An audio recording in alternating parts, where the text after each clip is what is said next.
اس کے گلے میں بیعت کی زنجیر ڈال دینا ضروری ہے، اور کسی پیر کامل کی نگہبانی بھی لازم ہے تاکہ سرکش نفس کو بہکنے کا کوئی موقع نہ ملے۔ حضرات محترم، عصر حاضر میں جبکہ ہر طرف تاریکی پھیلی ہوئی ہے، ایسے میں اگر انسان چاہتا ہے کہ ان احکام کے تابع ہو جائے جو قرآن و حدیث کے مطابق ہو، تو یہ اسی وقت ممکن ہے جب کسی پیر کامل کا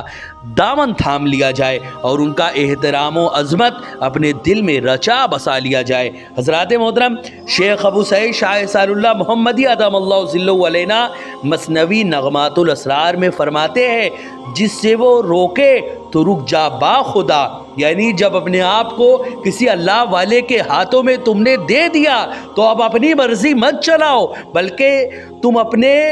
اندر سے یہ کہتے ہوئے نظر آؤ کہ جس سے وہ روکے، وہ شیخ تم کو جس چیز سے روکے اس سے رک جاؤ۔ اسی کو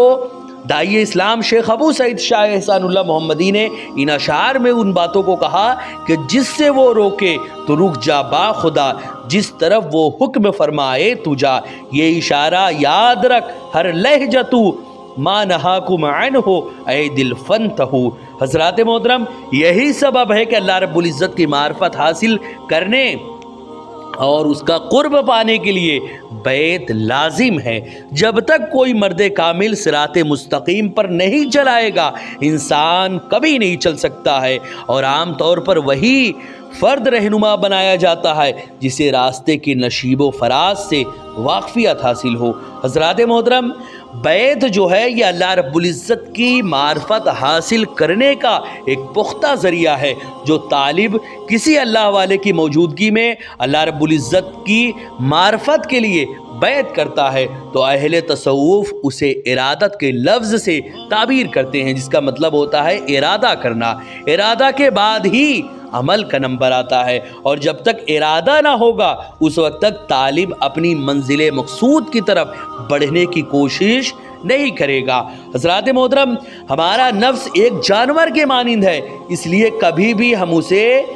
آزاد نہ رہنے دے، ورنہ ایمان و معاشرے کے لیے وہ طرح طرح کی مشکلات پیدا کرے گا۔ اس حقیقت کو بھی ہمیشہ ہم میں سے ہر شخص کو یاد رکھنا چاہیے کہ ارادہ سے مراد صرف تمنا یا آرزو رکھنا نہیں ہے، بلکہ مطلوب کا دل و دماغ میں مکمل طور سے چھا جانا ہے اور اسی کا دیوانہ بن جانا ہے۔ جس بندے خدا کے دل میں یہ صفات آ جاتے ہیں، ایسے ہی شخص کو مرید کہا جاتا ہے۔ حضرات محترم، شیخ ابو سعید شاہ احسان اللہ محمدی صفوی ادام اللہ ظلہ علینا ارادت کی حقیقت کو مثنوی نغمات الاسرار میں یوں بیان فرماتے ہیں، تیری نظروں میں نہ آئے کوئی بھی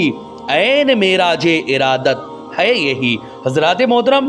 اللہ والوں نے فرمایا ہے کہ اللہ رب العزت تک پہنچنے کا سب سے آسان اور نزدیک کا جو راستہ ہے وہ بیعت ہے، اور خدائے تعالیٰ کا قانون بھی اسی طریقے پر جاری ہے۔ جس طرح کوئی انسان کسی کے پاس زانوئے ادب طے کیے بغیر کوئی فن آسانی اور کامل طریقے سے حاصل نہیں کر سکتا، اسی طرح باطنی کمالات کو حاصل کرنے اور اس کو پانے کے لیے کمالات کو انسان بیعت کے بغیر نہیں پا سکتا۔ یعنی کوئی بھی اگر فن یا کوئی بھی باطنی کمالات کو انسان بیعت کے بغیر حاصل نہیں کر سکتا، اسی لیے مرشد کی، پیر کی اور رہبر کی ضرورت ہوتی ہے۔ حضرات محترم، قرآن پاک کا ارشاد ہے، اللہ رب العزت نے فرمایا، وہ مقبول بندے جنہیں یہ کافر پوچھتے ہیں وہ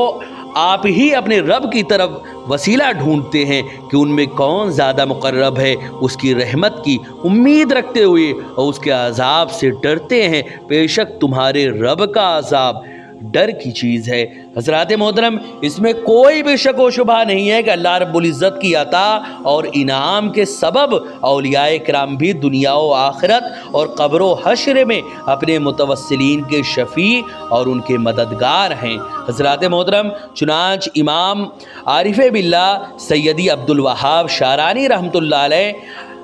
اسی طرح عبود محمدیہ میں فرماتے ہیں کہ جو کوئی شخص کسی نبی یا رسول یا ولی کا متوسل ہوگا، ضروری ہے کہ وہ انسان جو بھی ایسا ہوگا جو بھی انسان کسی کا بھی ولی یا نبی کا متوسل ہوگا، ضروری ہے کہ وہ نبی یا رسول یا ولی مشکلات میں اپنے متوسلین کی دستگیری فرمائے۔ حضرات محترم، ان باتوں سے واضح ہوتا ہے کہ اولیاء اللہ نہ صرف اللہ تعالیٰ کے برگزیدہ بندے ہوتے ہیں بلکہ اللہ کے قرب حاصل کرنے میں مددگار بھی ہوتے ہیں۔ حضرات محترم، اللہ رب العزت تمام مسلمانوں کو اللہ والوں کی صحبت اور ان کی صحبت خیر کی توفیق بخشے اور ان کے قلوب میں طلب صادق کی تڑپ پیدا فرمائے۔ حضرات محترم، آج اس دنیا میں اس بھاگ دوڑ کی زندگی میں اللہ والوں کی تلاش سب سے اہم چیز ہے کہ ہم جس سے مرید ہو رہے ہیں کیا واقعتاً وہ اللہ والا ہے یا نہیں، یا ہم ہر کس و ناکس کے ہاتھوں میں اپنا ہاتھ نہیں دے سکتے۔ منع ہے ایسے لوگوں کے ہاتھوں میں ہاتھ دینا جو خود کامل نہ ہو۔ حضرات محترم، اللہ والوں اور مرشد کی جو پہچان ہے، سب سے پہلی چیز یہ ہے کہ سب سے پہلی چیز وہ شریعت کا متبع ہو۔ کوئی انسان جو نماز کو چھوڑ رہا ہے، کوئی انسان جو روزہ کو چھوڑ رہا ہے اور شریعت کے تمام اللہ اور رسول کے فرمان کو ترک کر رہا ہے اور وہ پیر بنا بیٹھا ہے، تو وہ پیر نہیں بلکہ پیر کی شکل میں شیطان ہے، اس کے قریب بھی مت جائیں۔ ساتھ ہی ساتھ کوئی نماز روزہ تو خوب کر رہا ہے لیکن علم کے نام سے ذرہ برابر اس کے اندر کچھ نہیں ہے۔ ایک جاہل ہے جو پیر بنا بیٹھا ہے، نماز روزہ تو کر رہا ہے لیکن علم کا نام و نشاں اس کے اندر نہیں ہے۔ حضرات محترم، پیر کے لیے یہ ضروری ہے کہ اس کو اتنا علم ہو کہ وہ شریعت سے اپنے ضروری مسائل جو پیش آمدہ مسائل ہیں ان کو شریعت سے بغیر کسی اس کے وہ خود سے وہاں سے اخذ کر سکے۔ ایسا اتنا علم اس کے پاس ضرور ہو۔ ایک عالم ہونا یہ ضروری نہیں ہے لیکن اس کے لیے جو فرائض علم ہے اس کے اندر ہونا ضروری ہے۔ فرائض کے ساتھ ساتھ اس کو اتنا وہ علم ہونا ضروری ہے کہ شریعت سے وہ قرآن و حدیث سے ان پیش آمدہ مسائل کو اخذ کر سکے جو کہ روزمرہ کے زندگی میں پیش آتے ہیں۔ حضرات محترم، انشاءاللہ عز و جل نیکسٹ ویڈیو میں ہم اسی طرح کی انفارمیٹیو ویڈیوز آپ کے سامنے لاتے رہیں گے۔ ویڈیو پسند آئے تو ویڈیو کو لائک کریں، شیئر کریں اور اگر ہمارے محمدی چینل پر نئے آئے ہوں تو اسے ضرور سبسکرائب کر کے بیل آئیکن کو بھی ضرور دبائیں۔ نیکسٹ ایپیسوڈ، نیکسٹ ویڈیو انشاءاللہ ہم تعلیم کے مقصد کے بارے میں جانیں گے کہ آخر انسان علم حاصل کرتا ہے تو آخر اس کا مقصد کیا ہونا چاہیے، انہی سب باتوں کے بارے میں ہم جانیں گے۔ ویڈیو پسند آئے تو ویڈیو کو لائک کریں اور شیئر کریں۔ حضرات محترم، آپ سے گزارش ہے کہ ہمارے چینل پر جتنی بھی ویڈیوز ہیں خود بھی دیکھیں اور اپنے دوستوں احباب تک بھی اسے ضرور شیئر کریں۔ السلام علیکم ورحمۃ اللہ وبرکاتہ۔